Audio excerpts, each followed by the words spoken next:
Ouais, jour 5. Bon, tout d'abord, félicitations d'être encore là, parce que je peux te dire qu'il y a déjà des gens qui ont commencé à abandonner ou au moins à lever le pied, c'est normal. D'ailleurs, si c'est ton cas, faut pas te prendre plus la tête que ça. C'est un challenge 28 jours, le but c'est vraiment de le faire en 28 jours, mais tu verras que tu auras des petites périodes de baisse de régime. Le 5e jour va tomber un week-end, tu auras un barbecue, tu auras ceci, cela. Donc, le plus important, c'est vraiment de regarder les étapes, enfin de regarder les vidéos une par une, d'exécuter les étapes et de ne surtout pas sauter les vidéos. C'est le plus important. Après que tu le fasses en 28, en 31, en 40, j'ai envie de te dire, ça c'est vraiment l'affaire de chacun. En tout cas, sache que c'est réalisable en 28 jours. Mais tu peux prendre un peu plus de temps, c'est pas grave. Donc on est au jour 5, jour 4, hier. Normalement hier, tu as dû compléter la fiche avatar que je t'ai demandé de remplir. Donc en faisant la liste de tous les réseaux sociaux que fréquentait ton client idéal. Ça c'est vraiment hyper important parce qu'aujourd'hui on va justement intégrer ces réseaux sociaux. Donc c'est une étape qui va se faire en 2 jours parce que vraiment ça demande du temps. Puis j'anticipe un peu le fait que tu as peut-être pris du retard dans les étapes précédentes. Une fois que tu as listé tous les réseaux sociaux de ton client idéal, tu vas justement intégrer ces réseaux en créant toi-même ton propre compte, ta propre page Facebook, ton propre compte Instagram, ta propre chaîne YouTube. Enfin, tout dépend le réseau social où ton client idéal sera le plus présent. Sachant que tu peux faire tourner plusieurs réseaux sociaux en même temps. Bon, forcément, ça va te demander un peu plus de travail, mais c'est quelque chose qui est tout à fait possible. Ça te permettra vraiment de cadrer ton client idéal et de le cerner et d'être omniprésent, quel que soit le canal qu'il utilise. Mais bon, comme je te dis, forcément, ça nécessitera un peu plus de boulot. Donc voilà, ces 2 prochains, aujourd'hui et demain, on va vraiment se concentrer sur cette tâche-là. Donc aujourd'hui, on va, comme je te dis, créer un compte sur chacun de ces réseaux et commencer à essayer de recruter des gens. Comment tu vas recruter des gens?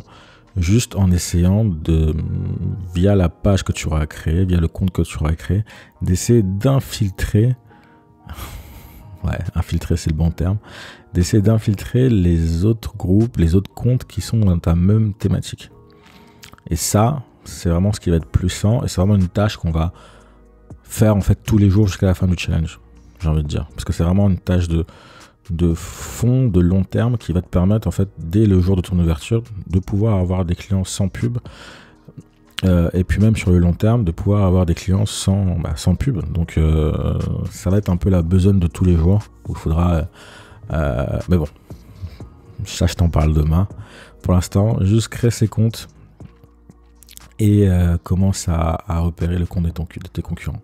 Pour le nom de ces comptes, ça sera lié au nom de ta boutique. Bon, on n'est pas encore à la boutique, donc rassure-toi, c'est un nom que tu pourras changer. Pour le moment, il faut vraiment commencer à être prêt, à installer ta présence sur les réseaux sociaux et commencer à interagir avec tes futurs clients potentiels. C'est vraiment le plus important. Pour le reste, c'est du détail. Après, je prends aussi en compte le fait que le client, tu as peut-être du mal à trouver ton client idéal, ou peut-être que le produit winner que tu as trouvé n'est pas en relation avec ta passion, avec tes centres d'intérêt, etc. C'est peut-être juste un produit lambda que tu as trouvé sur AliExpress ou que tu as repéré sur Facebook ou que je t'ai peut-être envoyé via le starter pack. Ça, c'est tout à fait possible.